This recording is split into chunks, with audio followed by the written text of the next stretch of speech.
Yo, so what is it going to take to get Palestine free? What is it going to take to get Palestine free? The destitution of the IDF, the destitution of the world leaders that they dictate or they decide the fate of the innocent babies in Palestine, which lead them to their deaths. That's one thing that really aggravates me on one part. Another part is that not a lot of people observe the fact that, and even citizens who don't observe the fact that the world leaders are doing some fucked up shit. I mean, everyone wants to talk about how bad other world leaders are, such as like, I don't know, Kim Jong-un or, you know, Vladimir Putin.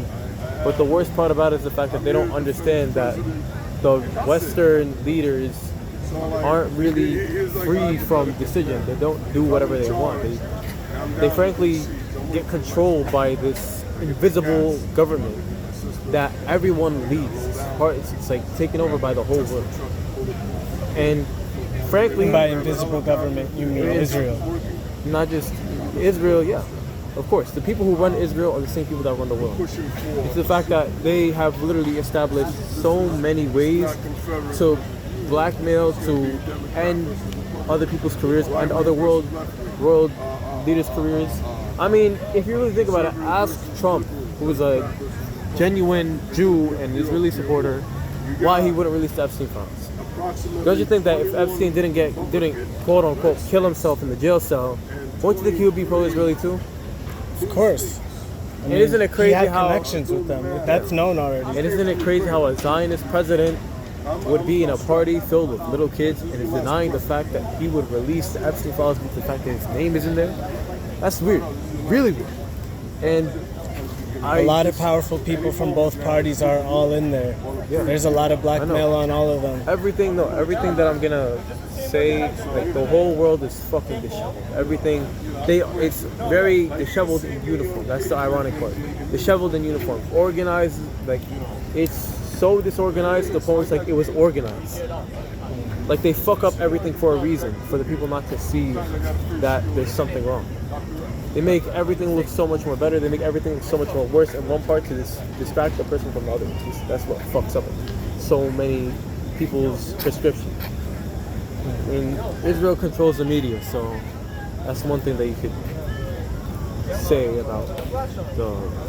For a long fate of time, the they had a world. lot of people brainwashed, and they still do, but They still that's do. starting to change somewhat They still in a way do. that I've never seen before. In a short time, too, ever since October 7th. Like, before, people would act like you were totally crazy if you supported Palestine. Even forget October 7th. Just remember the fact that coincidentally, Charlie Kirk got shot, and not a lot of people want to talk about this type of topics. Just the fact that he was a father, he was a God-loving man. He got shot 2 days after he talked about how Israel is committing a mass destruction or a mass ethnic cleansing upon the Palestinian children. And frankly, 2 days after, he gets shot in Utah by a guy who apparently quote unquote said he didn't like the way he was treated in a debate a year ago in Utah when Charlie Kirk was asking him when he asked a question to Charlie Kirk, and everyone started laughing at him, which is a fucking stupid ass reason, but I'm not pretty sure anyone would be willing to kill someone for that. I think there's a lot of unclear stuff and contradictory information that's being given about that whole shooting, for sure. Yeah, And see- I have seen about this theory that he was sort of being a little more critical of Israel. Of course. Even though he mostly still supported them hardcore. Of course, yeah. It is true, he was starting to say certain things, and that's the thing with Israel, you can't even be their friend unless you're going to support them 1,000%. Like, I mean- if you disagree with them a little bit, they don't accept that.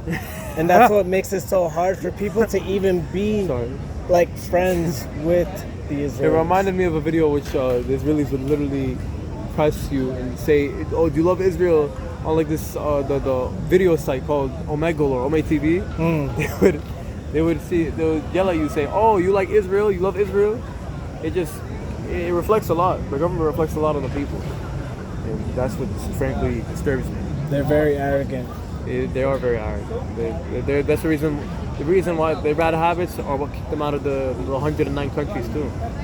The only reason why Palestinians accepted them in was that because they were kind. They were kind people who accepted any type of religion. So it was the only way.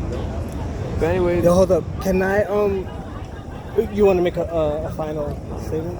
I've made my final. All right, cool. Hold up.